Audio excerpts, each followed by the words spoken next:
Oitavo ano, tudo bem com vocês? Hoje, terça-feira, dia 12 de maio de 2020, é a nossa segunda aula do segundo bimestre. Então, pegue o seu caderno, faça o cabeçalho e não esqueça de anotar. E aí, você já fez sua abertura? Espero que sim, hein? Então, pegue o seu livro e o seu caderno e vamos dar o início da nossa aula de hoje. Os conteúdos da nossa aula de hoje são: a palavra na expressão artística. Vamos continuar falando um pouco sobre a questão da palavra dentro das expressões artísticas.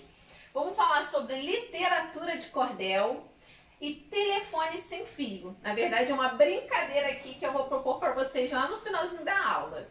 Esses conteúdos estão no livro, na página 34 até a página 37. Então, pegue o seu livro e abra na página 34. A palavra na expressão artística. Nós vimos já semana passada, né, a questão da palavra em algumas expressões, vamos estar dando continuidade.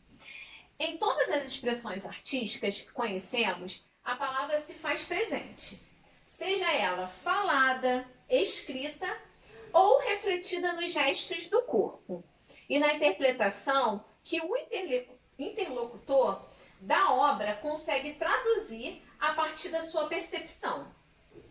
No capítulo anterior, vimos que a mímica e a pantomima, assim como a dança, contam histórias utilizando o corpo como suporte. A palavra falada, ela estabelece uma comunicação com o ator e o espectador. O gesto executado pelo corpo do artista percorre o caminho do silêncio e chega ao espectador pela tradução sensível da palavra que está dentro do que ele se vê. Então, nós podemos ver essa questão da palavra, do gesto, trazendo uma comunicação do autor para o espectador. Sabemos que no teatro, um dos elementos mais importantes é o texto, que pode ser uma longa história de vários personagens e diversas falas e diálogos, ou um monólogo, que é composto apenas por um personagem em cena, tá, contando alguma história. Podemos também assistir a um espetáculo teatral que não existe a palavra falada, mas sempre haverá a comunicação, seja ela produzida pelo som ou pelo gesto. Então você consegue ver um espetáculo, por exemplo, que eles não vão falar nada, né? Os personagens não vão falar nada, apenas vão se expressar através dos gestos. Nas artes visuais, temos as imagens que se traduzem em palavras na percepção de quem as observa. Pinturas, esculturas, desenhos e gravuras falam, né? Quer dizer, muitas das vezes nós olhamos lá, esse falam quer dizer que ela transmite algo para o espectador. Então, por isso que o falam está entre aspas. Logo se comunica com o público. E o instrumento que irá intermediar essa comunicação será sempre a palavra. Vimos também no início deste capítulo que o artista visual criou em sua obra a partir do uso da palavra, que escrita também se traduz em vários significados, dependendo da percepção do espectador. Lembra aquela instalação artística, né, que o artista colocou diversos tapetes e as pessoas iam colocando ali de acordo com o que achava? Então, esse trechinho está fazendo referência àquela intervenção artística que nós vimos na nossa aula passada. Então, seja qual for a expressão artística, sua função primordial é a comunicação com o público. Então, não esqueça, qualquer forma artística, tá? A sua função primordial é o quê? A comunicação com o público. Seja ele em um museu, em uma casa de shows. A intenção do artista é e sempre será a de se comunicar, né? E essa arte tem como papel fundamental a palavra. Então, não se esqueça, o objetivo, né, de todas as manifestações artísticas é comunicar com o público, fazer essa comunicação. Você já parou para pensar que todas as relações, que todas as suas relações existem palavras, símbolos, sinais que expressam algum pensamento e ideia?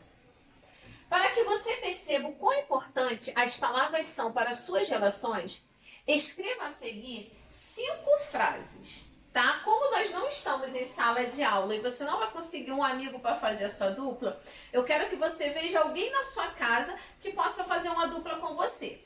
Então, primeiro passo, vai pegar seu caderno e vai anotar lá 5 frases. Em seguida, convide alguém da sua casa para participar. E essa pessoa que você convidou a participar, ela terá que descobrir o que você escreveu, tá? Apenas com gestos. Então, você vai escrever, mas você não vai falar. Você apenas vai se expressar através de gestos, tá bom? Então, você faz o gesto para que aquela pessoa da sua casa, sua mãe, seu pai, seu irmão, quem tiver na sua casa disponível, chama para poder brincar com você. É bem legal porque eu já até fiz, né? Quem nunca brincou de mímica, né? É muito interessante, porque às vezes a gente faz um gesto e a pessoa vai para um lado totalmente diferente, é difícil acertar. Tem outros que acertam de primeira. Então, faça essa brincadeira um pouco para descontrair. Então, as palavras, elas também exprimem o meio em que vivemos. Costumamos usar gírias que existem apenas no nosso estado ou cidade. Chamamos essas palavras de regionalismo. A seguir, escreva algumas palavras no caderno, tá, gente? Que ocorrem em sua região. E se você não souber a origem da expressão, procure o significado na internet. Então, por exemplo, aqui no Rio de Janeiro, nós temos o costume de chamar o biscoito, né? Biscoito, aquele biscoito recheado. Lá em Minas, eles já usam outra palavra. Então, quando eu fui viajar, eu lembro que eu queria comprar um biscoito e eu entrei no supermercado e falei assim, né, com a atendente, com uma moça que trabalhava lá, falei assim, sabe onde fica a seção de biscoito?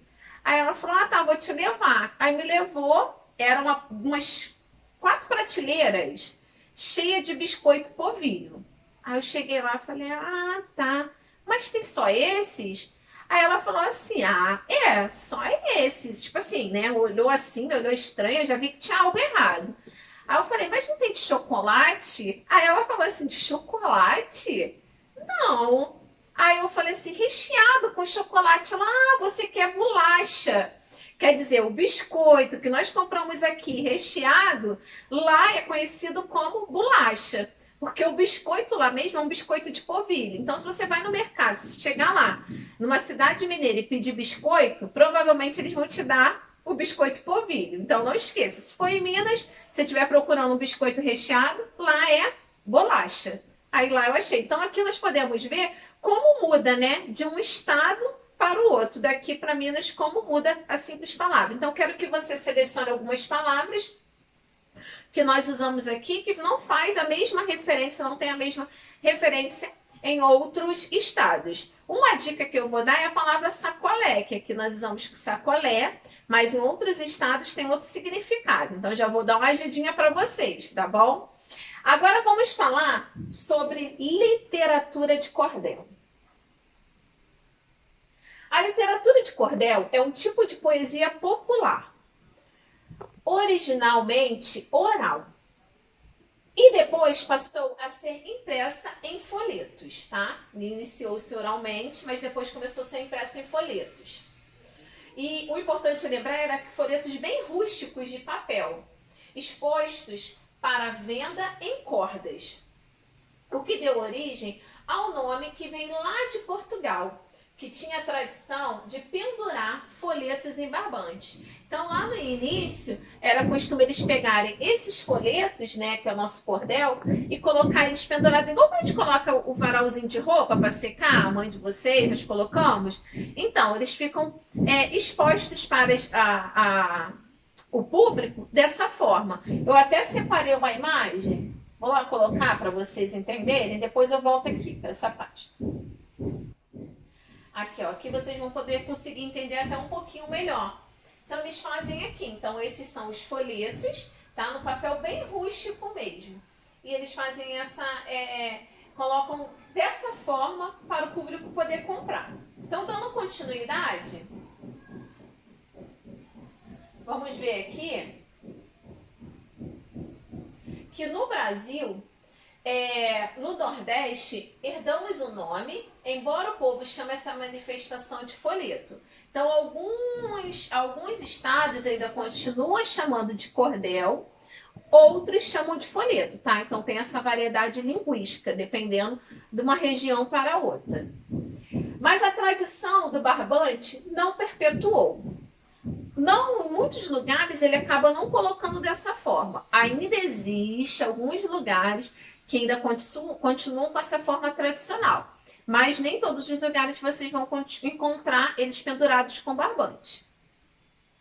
Ou seja, o folheto brasileiro poderia ou não estar expostos em barbantes.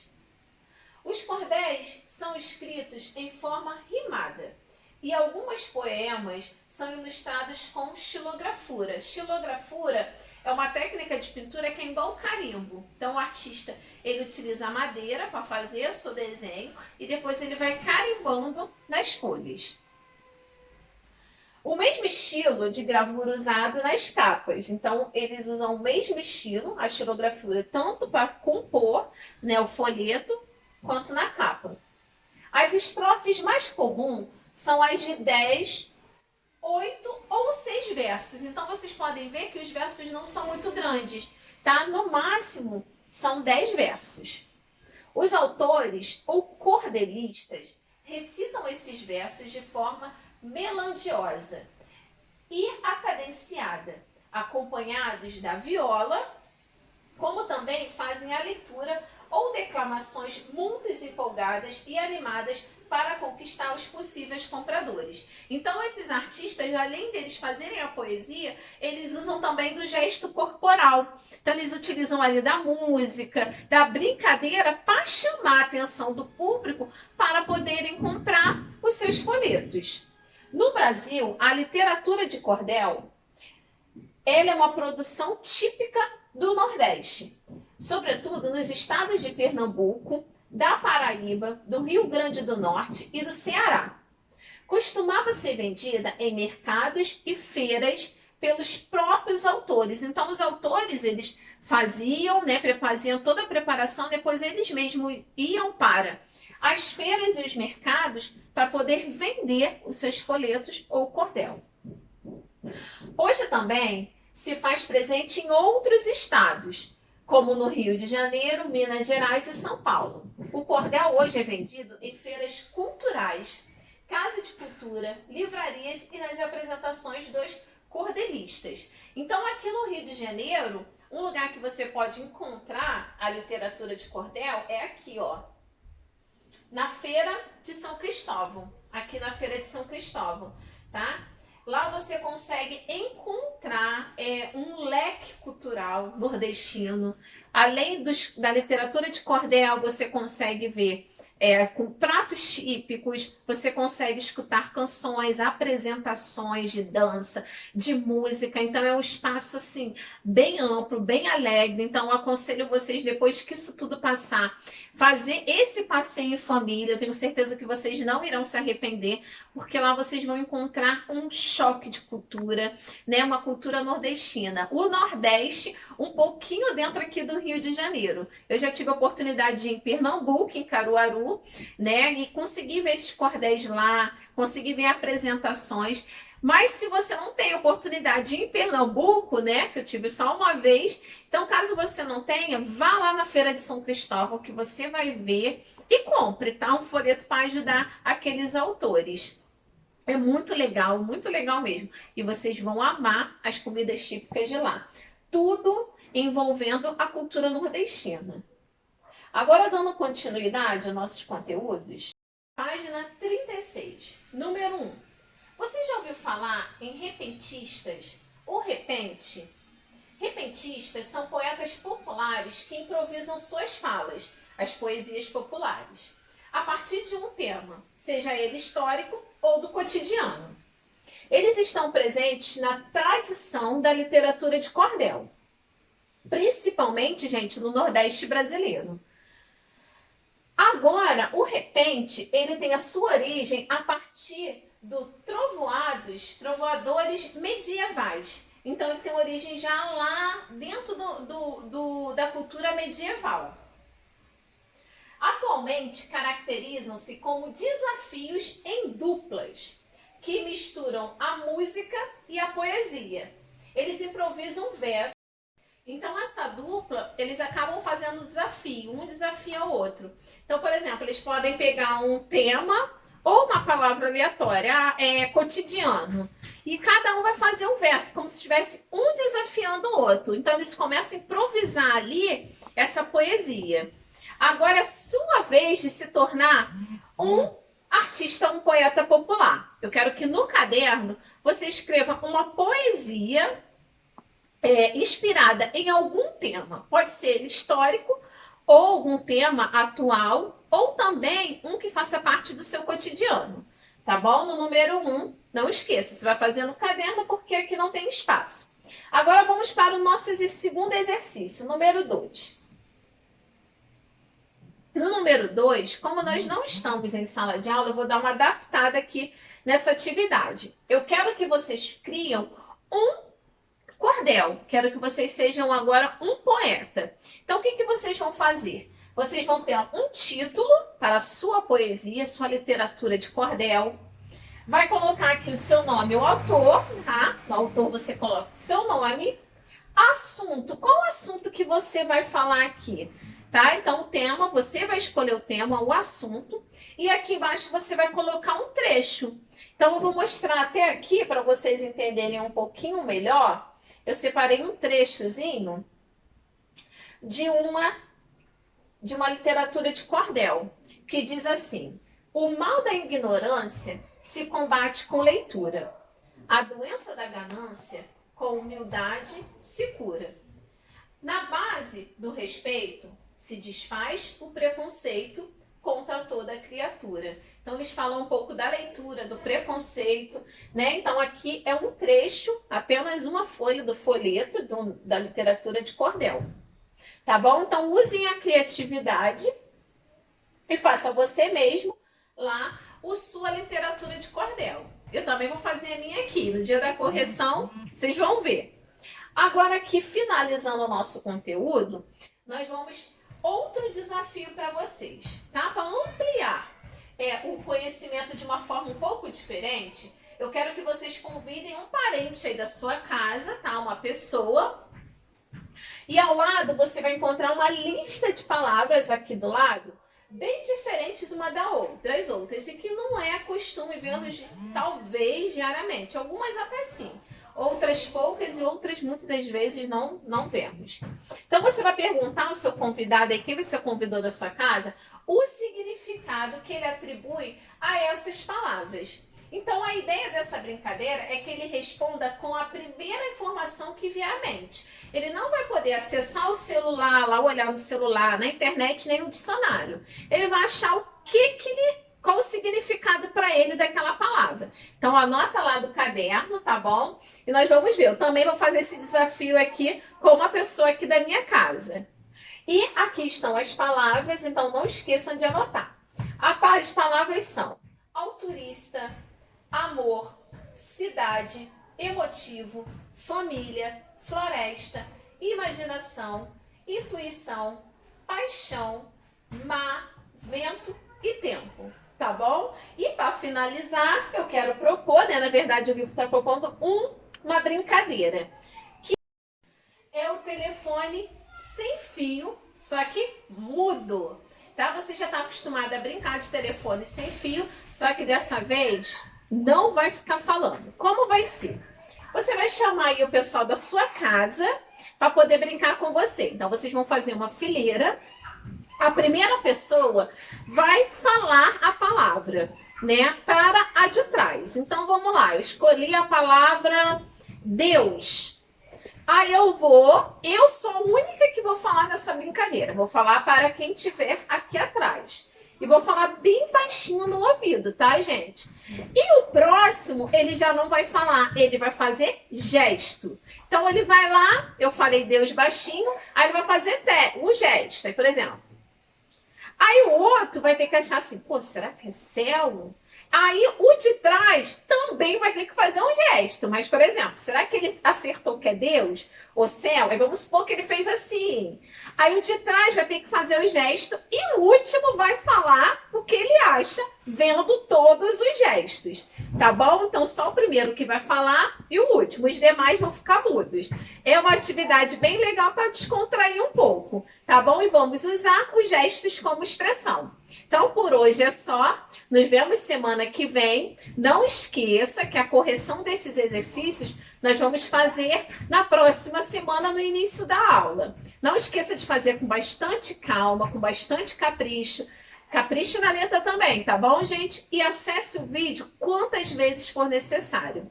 Um beijo, fiquem com Deus e tenham uma semana abençoada. Até semana que vem.